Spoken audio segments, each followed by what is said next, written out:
Hola, ¿qué tal? Muy buenos días, mi Dios te bendiga. Mi esposa y tu servidor les mandamos un gran abrazo en Cristo Jesús. Yo quiero leer una porción de la escritura que voy a estar predicando el día de hoy. Seguimos en 1 de Pedro y hoy vamos a leer versos 18 al 21. Voy a comenzar. Sabiendo que fuisteis rescatados de vuestra vana manera de vivir, la cual recibisteis de vuestros padres, no con cosas corruptibles como oro o plata, sino con la sangre preciosa de Cristo, como de un cordero sin mancha y sin contaminación, ya destinado desde antes de la fundación del mundo, pero manifestado en los postreros tiempos, por amor de vosotros, y mediante el cual crees en Dios, quien le resucitó de los muertos y le ha dado gloria, para que vuestra fe y esperanza sean en Dios. Vamos a orar. Padre Celestial, en esta mañana venimos ante tu presencia. Te damos gracias por este tiempo hermoso de alabanza y de adoración. Señor, el día de hoy queremos pedir que tú te glorifiques en nuestras vidas. Te queremos pedir que tu palabra y tu reino se extiendan.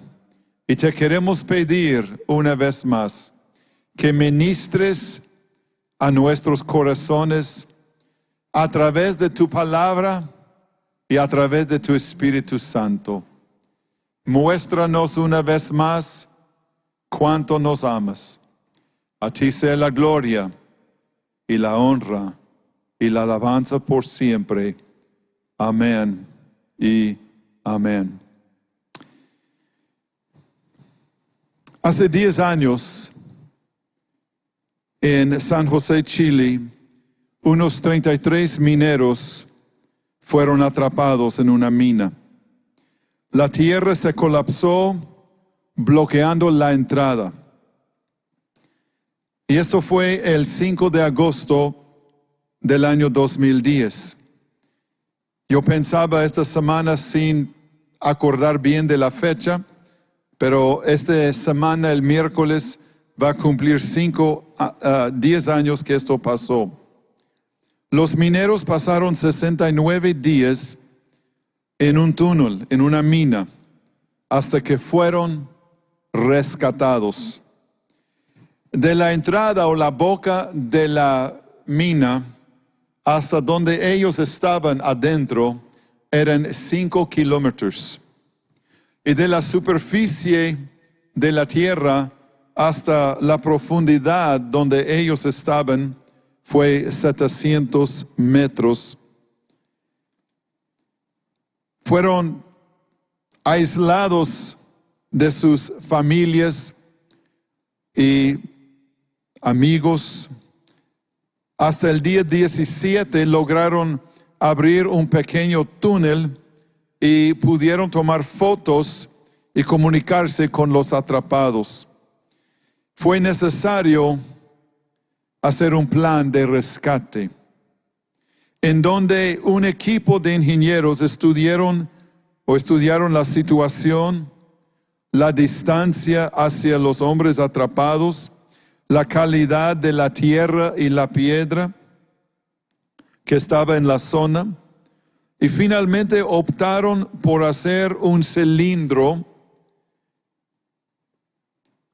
y lograron abrir un túnel con maquinaria grande. Usaron como taladros grandes y abrieron la tierra, y poco a poquito pudieron rescatar los 33 hombres que estaban allí atrapados. Y cuando fueron rescatados, el último salió 69 días después, el día 13 de octubre de 2010, el mundo entero celebró.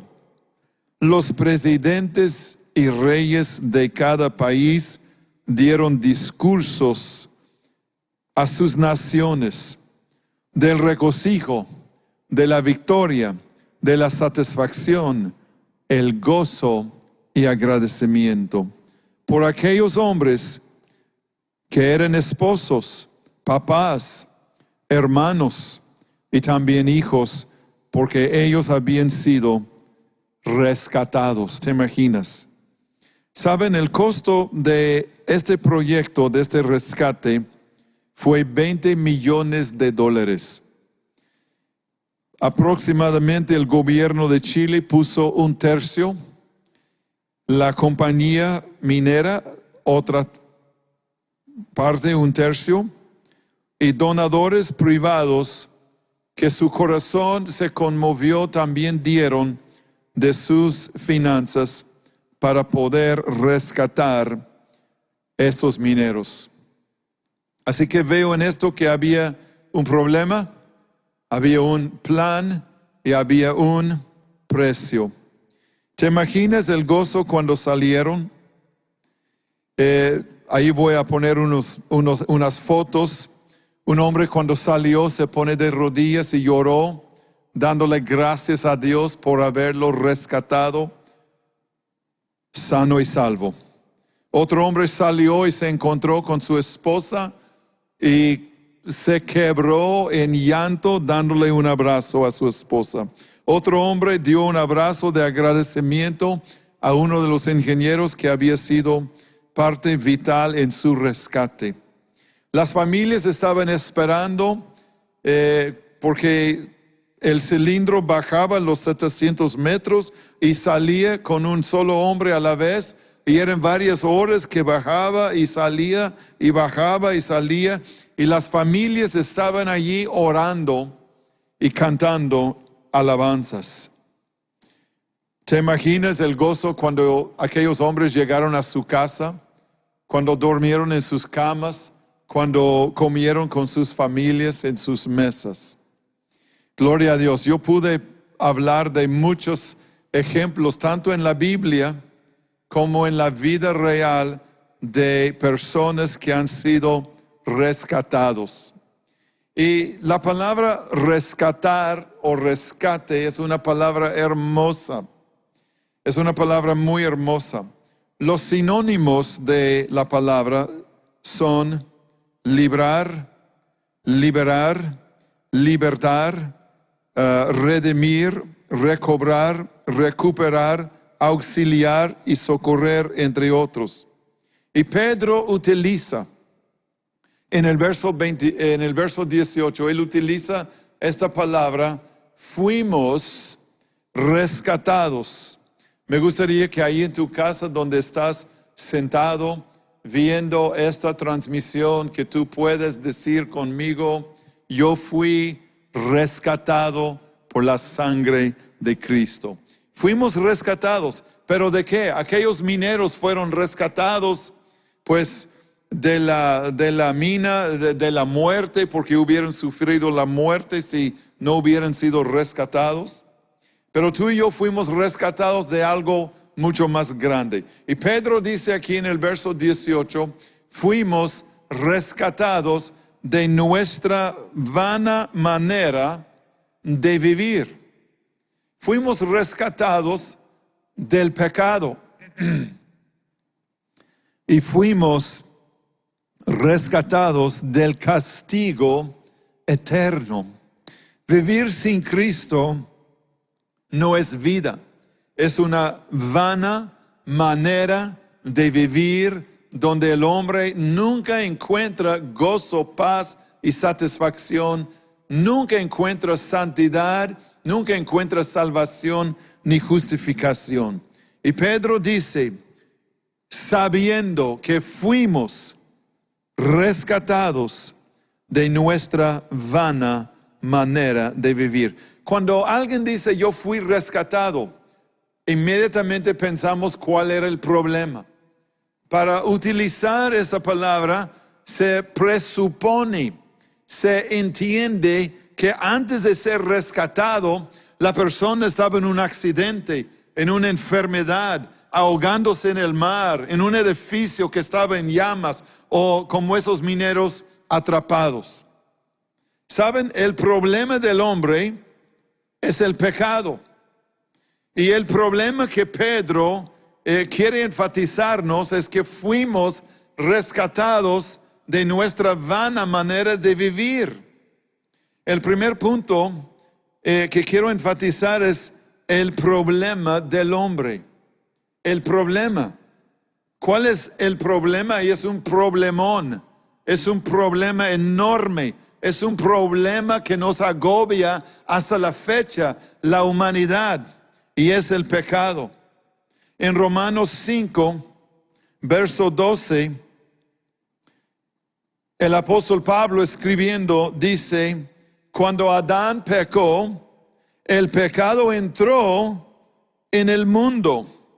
El pecado de Adán introdujo la muerte, de modo que la muerte se extendió a todos, porque todos pecaron.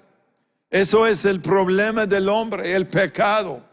¿Cómo puede ser rescatado del pecado? Pero a pesar del problema del hombre, Dios tenía un plan. Y Pedro menciona aquí en estos versos el plan de Dios. El punto número 2 es el plan de Dios. Fíjense bien en el verso 20. Ya destinado, está refiriendo a Cristo el Cordero, ya destinado desde antes de la fundación del mundo, pero manifestado en los postreros tiempos por amor de vosotros. Aquí quisiera enfatizar la palabra destinado, la palabra manifestado y la frase por amor de vosotros. Primeramente quiero decirles, el plan de Dios fue un plan perfecto. Y el plan de Dios fue un plan motivado por amor. Las dos características, hace 8 días hablamos de la característica sobresaliente de Dios es su santidad. Enfatizamos que Dios es santo, santo, santo. Dios el Padre es santo, Dios el Hijo es santo y Dios el Espíritu Santo es santo. Dios en su pasado es santo, Dios en el presente es santo y Dios en el futuro es santo. En todas las maneras que como lo quieres ver, Dios es santo, santo, santo.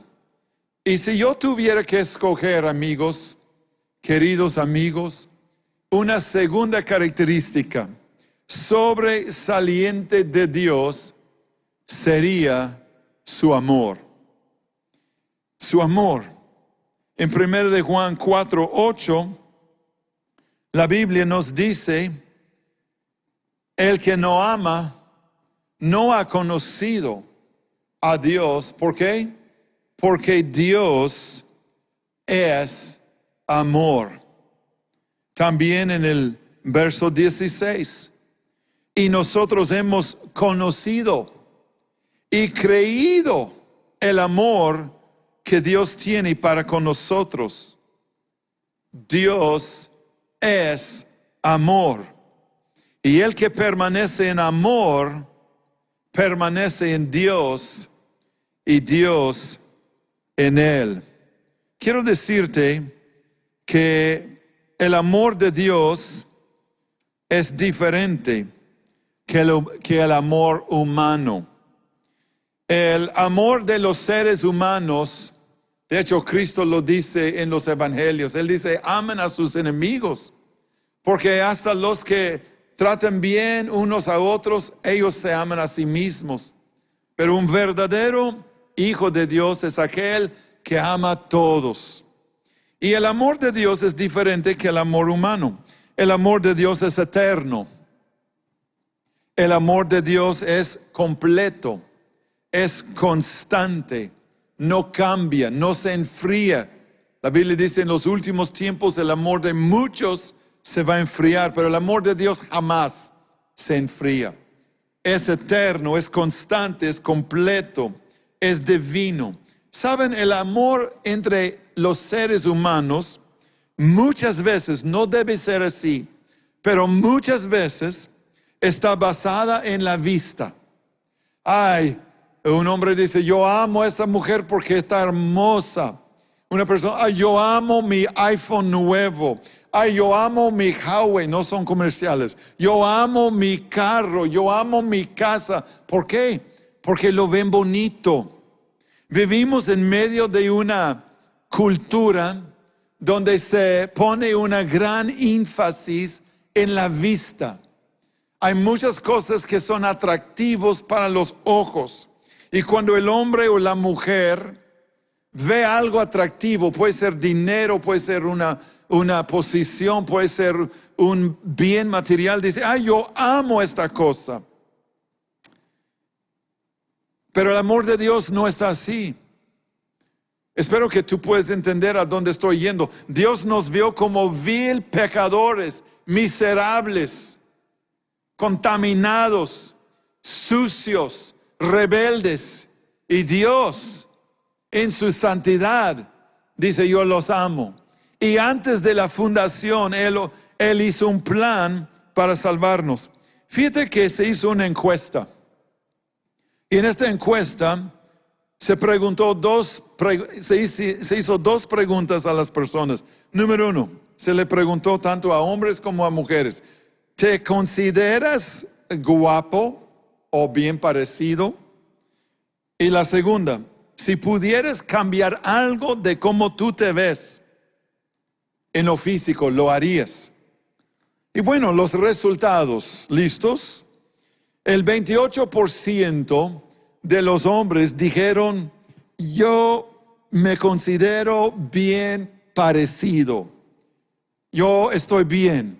Yo creo que los hombres ponemos en cuanto a nosotros mismos un poco menos de énfasis que ustedes las damas. Pero las mujeres, muchas de ellas dijeron, ay, no hombre, yo soy fea. Nadie me podría amarme a mí como soy. Cuando se le preguntaron a las mujeres, ¿cuántas de ustedes se consideran guapas, hermosas, bellas? Solamente el 13% de las mujeres dijeron que sí. Y cuando se le preguntó la segunda pregunta, tanto a los hombres como a las mujeres, si pudieras cambiar algo acerca de cómo tú te ves, de tu físico, ¿lo harías? El 94% de los hombres dijeron que sí. Cambiarían algo. Su altura, su peso, el color de sus ojos, el color de su piel.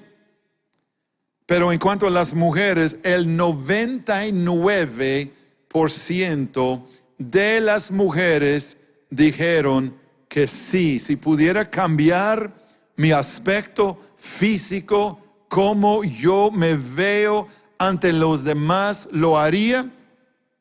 ¿Por qué sabes? Dijeron eso. Porque mucha gente se siente amada y aceptada cuando los demás lo miren con buenos ojos. Pero Dios no. Dios es muy diferente en su amor. ¿Cómo nos ve Dios? ¿Cómo nos valora Dios? El amor hacia nosotros, su creación, otra vez es eterno, completo, constante y perfecto.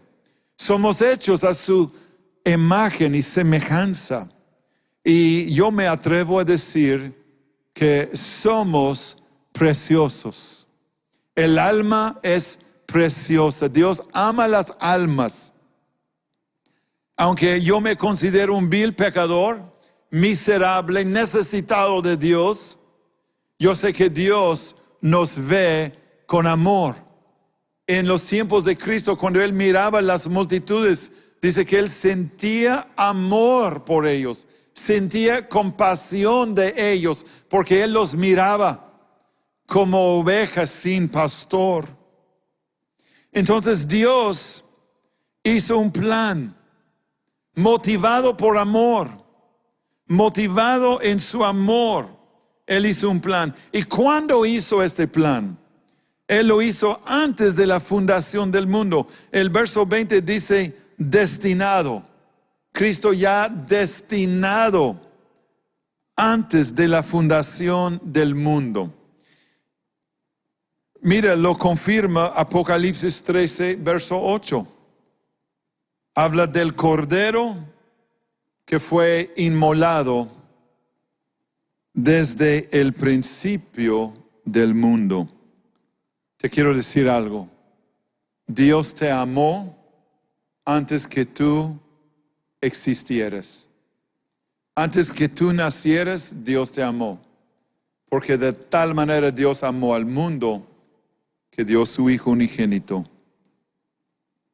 para que todo aquel que en Él cree no se pierda, mas tenga vida eterna. ¿Sabes? Cuando Dios hizo al mundo, Él hizo el plan de redimir, de rescatar al hombre. Dios supo desde antes de que el hombre existiera, que el hombre iba a fallar, que el hombre iba a pecar. Yo creo que Dios, cuando Él dijo, hagamos al hombre en nuestra imagen, tuvo una junta con su Hijo y con su Espíritu Santo.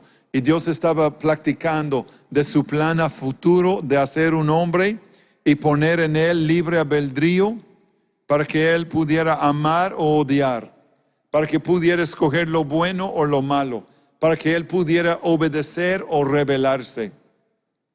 Y Dios dijo, ¿saben qué? Vamos a hacer al hombre en nuestra imagen. Pero el hombre va a fallar. Hijo, ¿estarías tú dispuesto de ir y rescatar al hombre? Y antes de la fundación del mundo, el Padre, el Hijo, el Espíritu Santo se pusieron de acuerdo para hacer un plan de rescate para el ser humano pecador. Y vemos que efectivamente en Génesis capítulo 3 el hombre pecó. Y cuando ellos habían pecado, el pecado entró al mundo y con el pecado la muerte. Ellos sentían horribles. Habían perdido su inocencia, su santidad, su sencillez. Se llenaron de vergüenza, culpabilidad, condenación. Y se escondieron de Dios. Entonces Jehová Dios en el verso 21 de Génesis 3 dice que Jehová Dios hizo al hombre y a su mujer túnicas, plural, túnicas de pieles, plural, túnicas de pieles, y los vistió. Luego, más adelante en el libro de Éxodo, capítulo 12 y el verso 3, el pueblo de Dios estaba en Egipto. Y antes de la última plaga, el pueblo de Dios fueron esclavos allí. Y Dios puso en marcha su plan de rescate. Y fue a través de un cordero. Y aquí dice que Dios habló a Moisés y a Aarón y dijo, hablad a toda la congregación de Israel, diciendo, en el 10 de este mes, tómese cada uno un cordero según las familias de los padres, un cordero por familia. Un cordero por familia. Luego, más adelante, Dios ordenó a Moisés que construyera el tabernáculo en el desierto. Y cuando Moisés terminó de hacer el tabernáculo, la presencia de Dios descendió en una columna de fuego de noche y en columna de nube de día.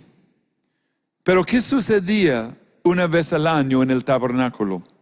Había lo que se llama el día de expiación, y en la otra versión, nueva traducción viviente, dice el día de perdón. Y eso fue en el día en que el sumo sacerdote entraba con sangre, habiendo ofrecido un cordero, entró en el lugar santísimo. Sabemos que había 3 partes en el tabernáculo: los atrios de afuera, el lugar santo y el lugar santísimo. Y solo pudo entrar el sumo sacerdote, y solo una vez al año, no más. Aquí voy a leer en Hebreos 9:7, y de hecho hay muchísimos versos en Levítico, en Éxodo, en Números y también en Hebreos que hablan de lo que hacía en el día de expiación el sumo sacerdote. Pero escogí Hebreos 9, verso 7. Pero solo el sumo sacerdote entraba en el lugar santísimo y lo hacía una sola vez al año. Siempre ofrecía sangre por sus propios pecados y los pecados que el pueblo cometía por su ignorancia. Entonces, luego, eso fue en el Antiguo Testamento, sígueme. Primero fue un cordero por persona, y luego fue un cordero por familia, y luego fue un cordero por toda la nación. Cuando el sumo sacerdote entraba, era un cordero por toda la nación, y luego finalmente fue un cordero por todo el mundo. En Juan 1:29, Juan el Bautista, cuando miró a Jesús, dice: al día siguiente, Juan vio que Jesús se le acercaba y dijo: miren, el Cordero de Dios que quita el pecado del mundo. Así que Dios nos está mostrando su plan. Fue pensado por Dios antes de la fundación del mundo. Y vemos como el primer pecado ocasionó la primera muerte. Un cordero por una persona. Y luego en los tiempos de Moisés, un cordero por una familia. Un cordero por toda la nación cuando entraba el sumo sacerdote a hacer el sacrificio. Y luego cuando llegó Cristo, Él es el cumplimiento. Y como dice en este verso de 1 Pedro 1:20, destinado y manifestado. Y Juan dijo: el Cordero de Dios. Saben, Pablo dijo, hablando de estas cosas, él dijo: este es el misterio escondido desde tiempos atrás. Gloria a Dios, ¿verdad? Y en el cumplimiento del tiempo, Cristo vino, Cristo murió por nosotros de acuerdo al plan de Dios. En Lucas 22, verso 7, dice: cuando llegó el festival de los panes sin levadura, cuando se sacrifica el cordero de la Pascua. En ese día Jesús fue entregado. Ese día Jesús, como el Cordero de Dios, celebró la Santa Cena con sus discípulos y luego fue al huerto de Getsemaní a orar y vinieron por él para llevarlo como un cordero ante el matadero. Llegamos al tercer punto, el precio. El precio. El precio que uno esté dispuesto a pagar determina el valor. ¿Qué tanto estás tú dispuesto a pagar por una cosa? ¿Qué tanto fue Dios dispuesto para pagar por nuestra salvación? Yo me pregunto si tú sabes lo que tienes en Cristo Jesús. Me pregunto si tú sabes cuánto Él te ama y cuánto Él pagó por ti. Otra vez, el precio que uno esté dispuesto a pagar determina el valor de una cosa. Por ejemplo, cuando el joven se quiere casar con su novia y dice, mi amor, te voy a comprar un anillo de compromiso. Y el joven dice, vamos a la tienda a ver las joyas. Si yo puedo dar un consejo, joven, no lleves tu novia. Tú vas y tú escoges algo bonito, porque si tú la lleves, ¿sabes qué va a pasar? El señor en la tienda va a decir, ¿cuánto, joven, estás dispuesto a gastar? Y la chica va a decir, sí, ¿cuánto estás dispuesto? ¿Cuánto valoro yo para ti? ¿Cuánto valgo para ti? ¿Cuánto quieres gastar en mí? Y bueno, como todo joven enamorado de su novia, quiere comprarle la joya más lujosa, más costosa, pero tal vez su economía no lo permite. Estaba viendo esta semana que ahorita la joya más costosa en el mundo es el diamante rojo. Cuesta 1 millón de euros por quilate. Y tú puedes ver historias de, por ejemplo, el 23 de marzo en el 2013, un diamante rosa, color rojiza, se vendió, 24 quilates, se vendió en Ginebra, Suiza, en 33 millones de euros. Entonces, cuando tú ves una de estas piedras o diamantes, tú dices, wow, qué preciosa, qué hermosa. Yo me acuerdo años atrás, algunos de los varones viendo la transmisión se van a acordar cuando fuimos a Ciudad Juárez y fuimos 3 o 4 veces a congresos de hombres y congresos de avivamiento y pasamos todo el desierto de Chihuahua. El desierto de Chihuahua está lleno de piedras y vas 1 kilómetro y ves por todo el horizonte, por ambas lados de la carretera, piedras color cafecito, miles y miles y miles de ellos, y a los 10 kilómetros y 100 kilómetros y 200 kilómetros, yo creo que somos como 10 o 12 horas para pasar todo el desierto. ¿Y saben qué? Nadie vende estas piedras, porque son tan comunes y tan corrientes, están por todas partes. Pero lo que da valor a una joya es que es muy escaso.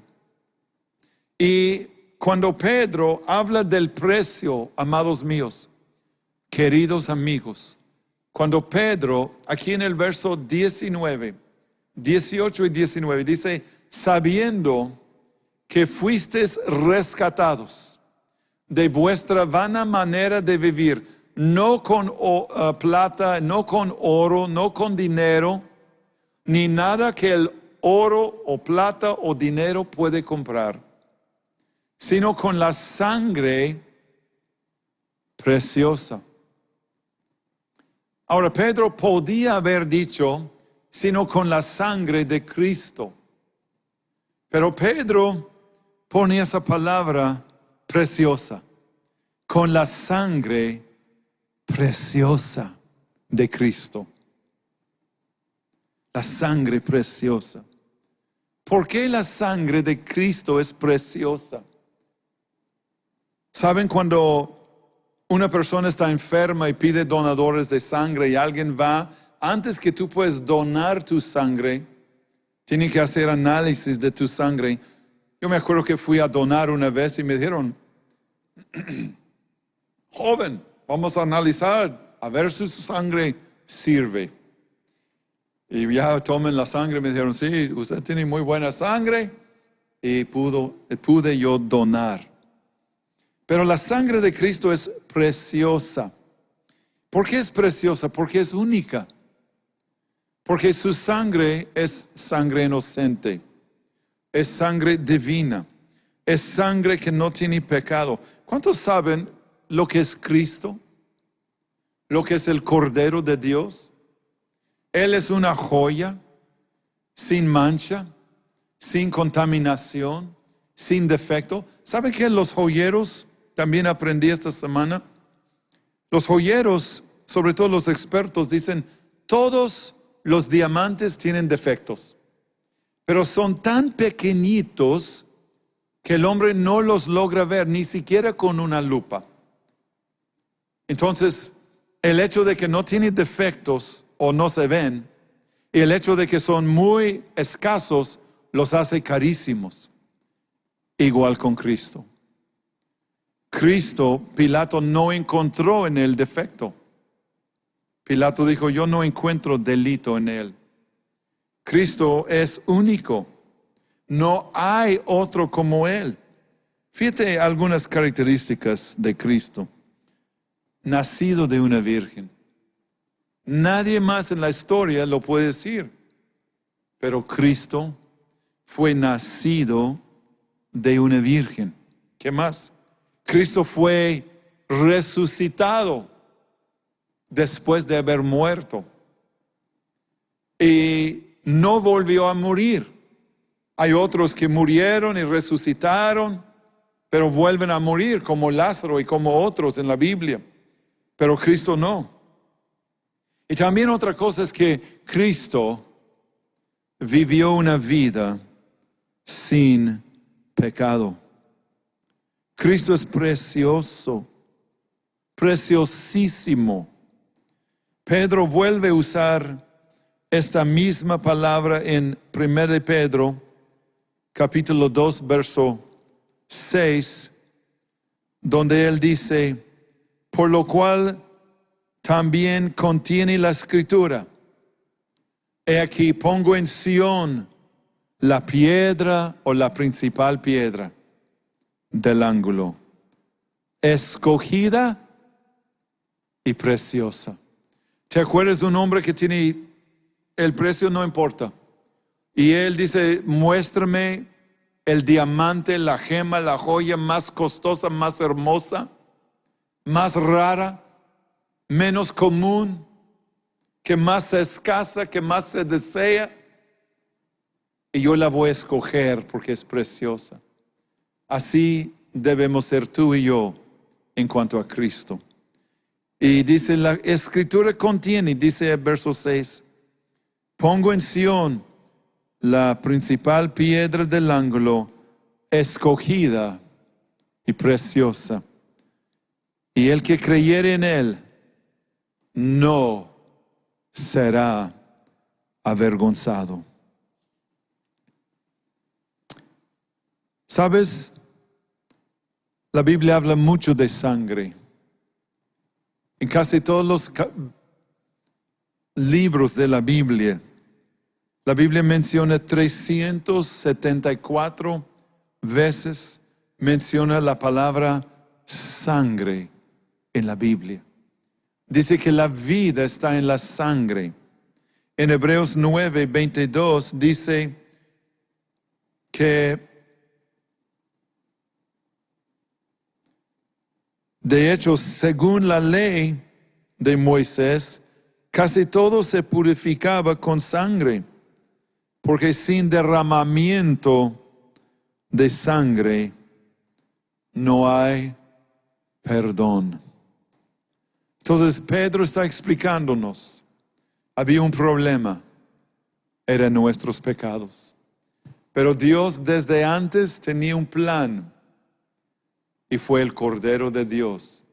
Y Cristo como el Cordero de Dios vino y con su sangre preciosa nos rescató del pecado. Y yo estaba pensando esta semana en lo que hizo Cristo. Y te quiero preguntar, quiero hacer una pregunta. Si Cristo hubiera cortado su dedo, tal vez está en la cocina un día picando verdura y corta el dedo y derrama sangre, ¿esto hubiera sido suficiente para rescatarnos, para redimirnos? La respuesta es que no. No solo Cristo tenía que derramar sangre, sino tenía que dar su vida. Y el profeta Isaías en capítulo 53, verso 12, él lo dijo, por cuanto derramó su vida hasta la muerte. Quiero decirte, Cristo derramó su sangre, pero también derramó su vida. Y justo antes de morir, habiendo ya derramado su sangre, Él confesó en una voz fuerte, consumado es, acabado es, terminado es. Casi termino, pero quédense conmigo. En el Salmo 49, verso 6 al 10, dice de esta manera, los que confían en sus bienes, de la muchedumbre de sus riquezas se jactan. Ninguno de ellos podrá en manera alguna redimir al hermano, ni dar a Dios su rescate, porque la redención de su vida es de gran precio. No se logrará jamás.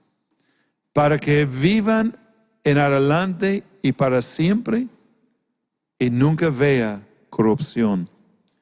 Pues verá que aún los sabios mueren y perecen del mismo modo que el insensato y el necio, y dejan a otros sus riquezas. Me gustaría volver a leerlos y comentar algunas cosas.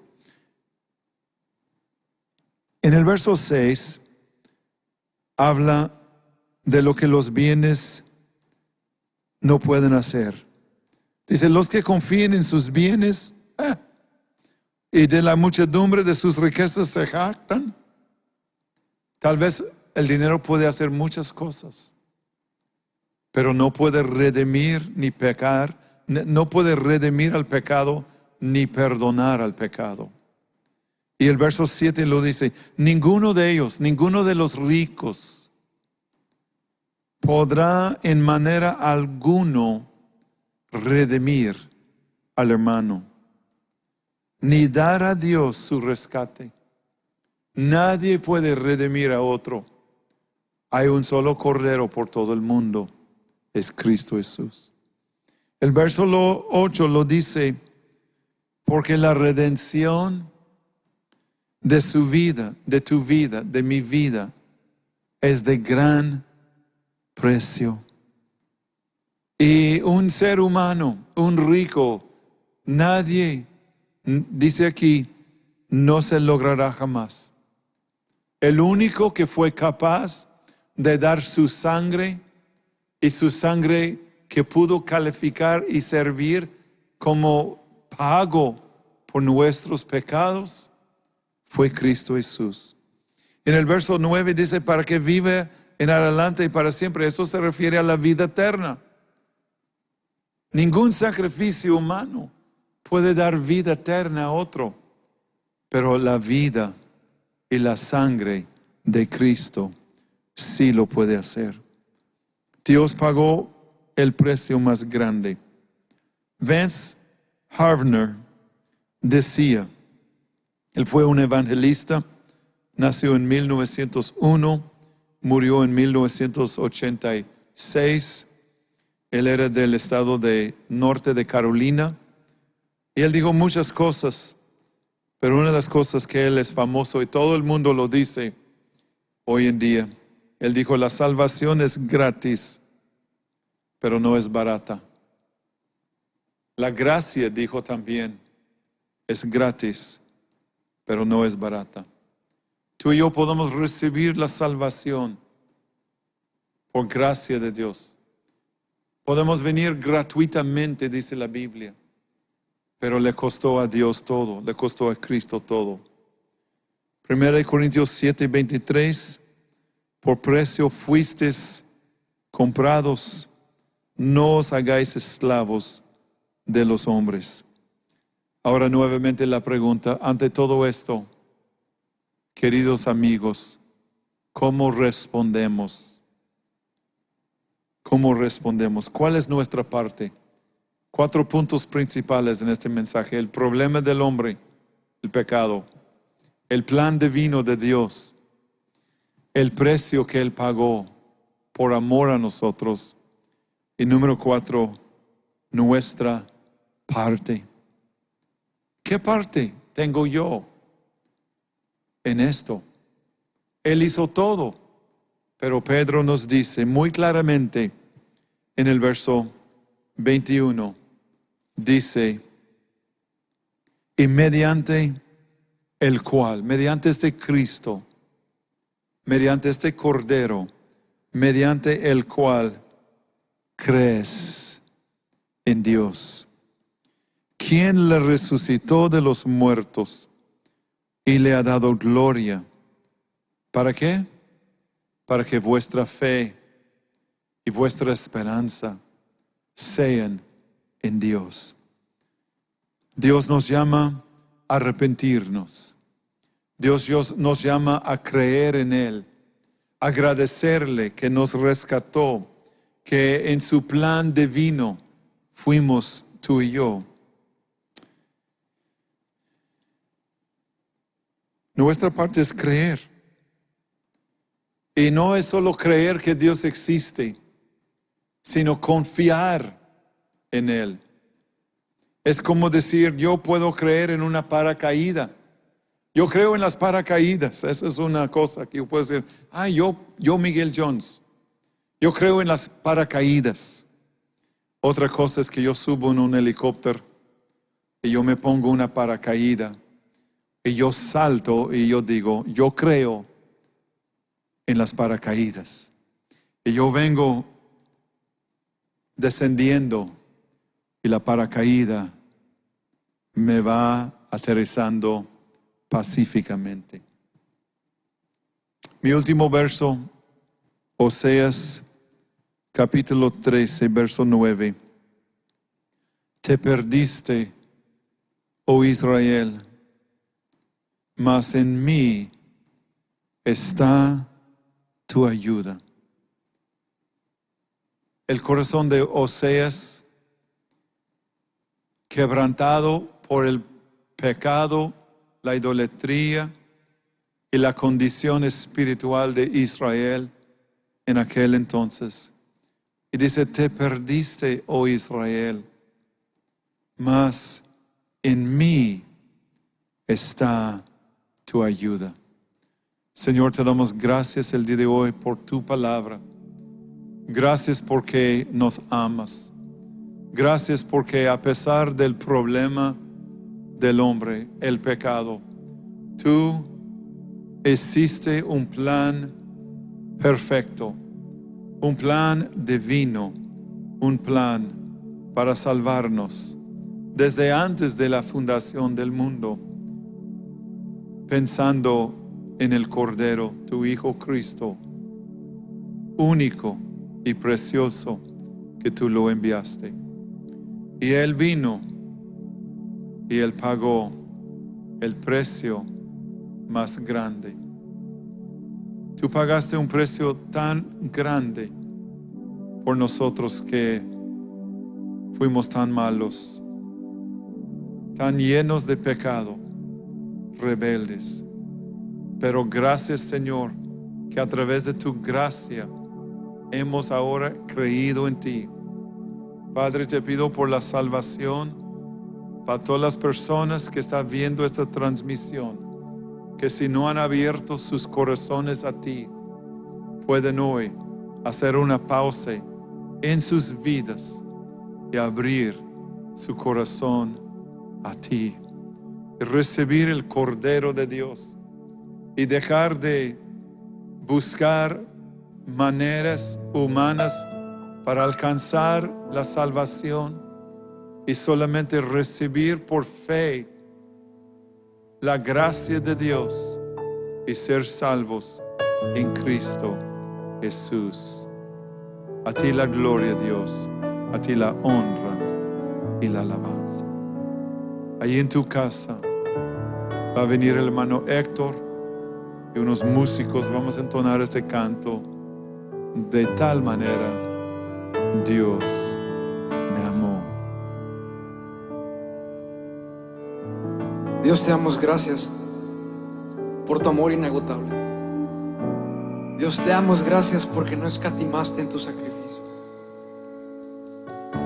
Dios, porque derramaste tu sangre por nosotros, por nuestra salvación. Y hoy, Padre, queremos corresponder a ese amor. De tal manera me amó, que su vida no escatimó.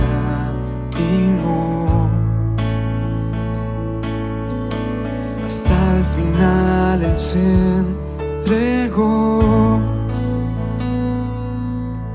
y la muerte fue porque me amó.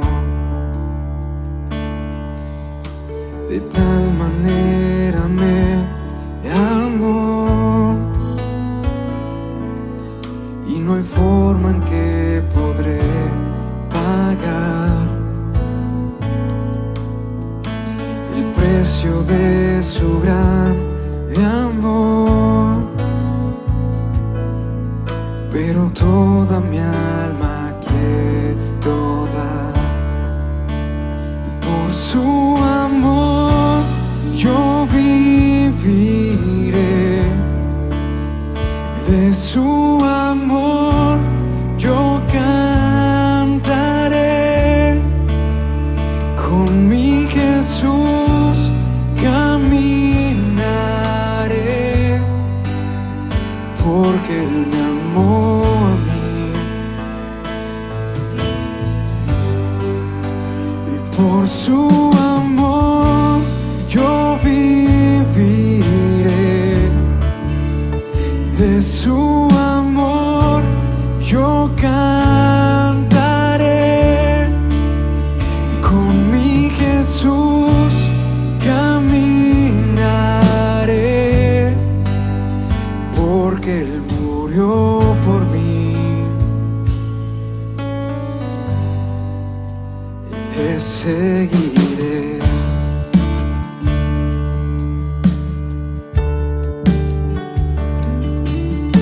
De tal manera me amó, que su vida no escatimó. Hasta el final Él se entregó, y a la muerte fue porque me amó. De tal manera me amó, y no hay forma en que podré pagar el precio de su gran amor.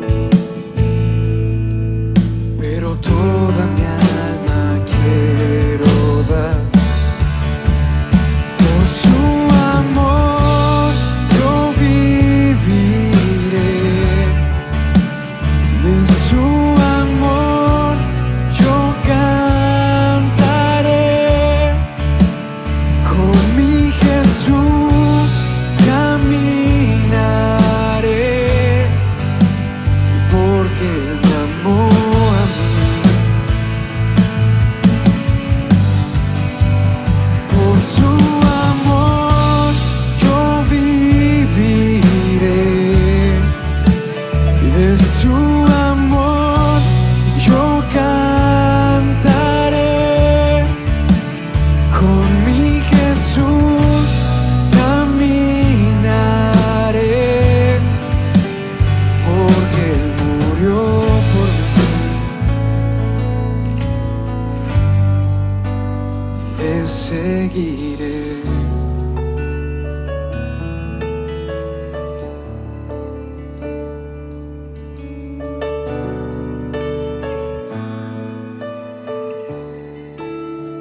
Por su amor yo viviré, de su amor yo cantaré. Con mi Jesús caminaré, porque Él murió por mí.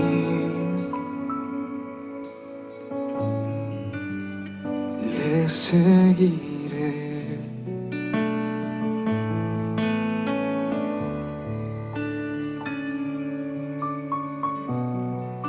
Padre, no hay nada que se pueda comparar a tu amor. Ese amor inexplicable, ese amor inagotable, ese amor que es como el buen vino, más dulce que la miel.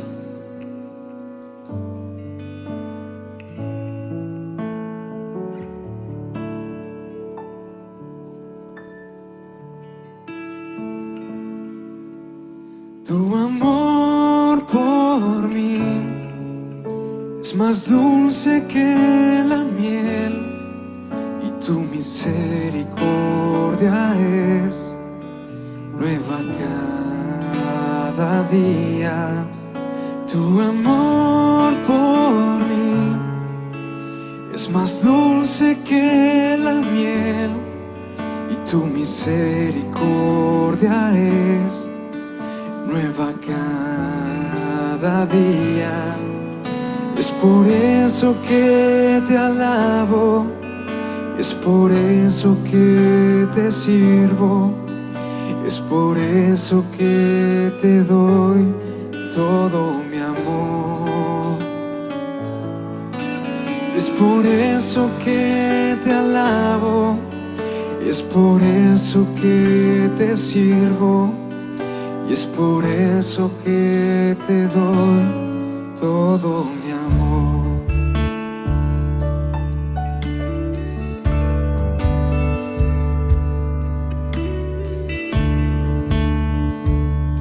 Cantamos una vez más. Tu amor por mí es más dulce que la miel, tu misericordia es nueva cada día.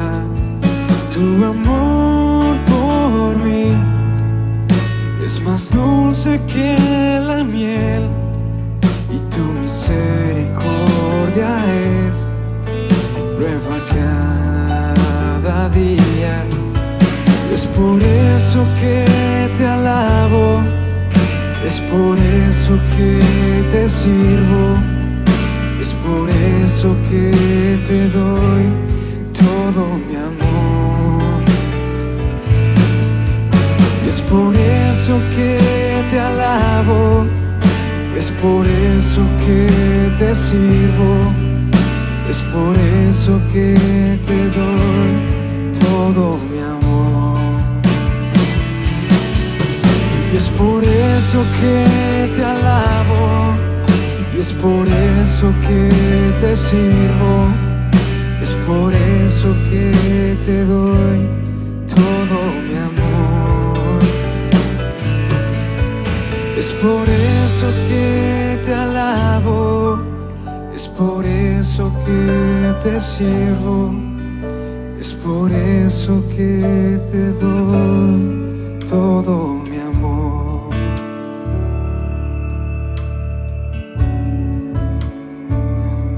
Sí, Señor, te damos gracias por tu amor por mí. Es más dulce que la miel. Señor, enséñanos a valorar el gran amor que tú tienes para con nosotros, lo que tú hiciste y lo que Cristo pagó por nosotros. A ti la gloria, la honra y la alabanza. Ayúdanos a vivir agradecidos, creyendo y confiando en ti, llevando una vida de santidad y amor hacia los demás. Amada iglesia, mi esposa linda y tu servidor los bendecimos en el nombre de Cristo Jesús.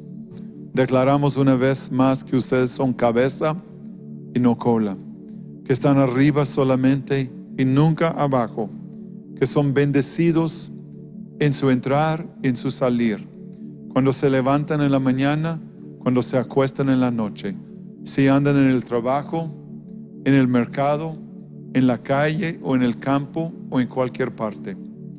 Que el amor de Dios, que la gracia del Señor Jesucristo y la comunión del Espíritu Santo sea con todos ustedes en manera poderosa y permanente. Amén y amén. Los amamos y los bendecimos. Un abrazote en Cristo Jesús. Nuestro Dios los bendiga y los guarde. Quédense sintonizados para la clase de los niños. Dios los bendiga.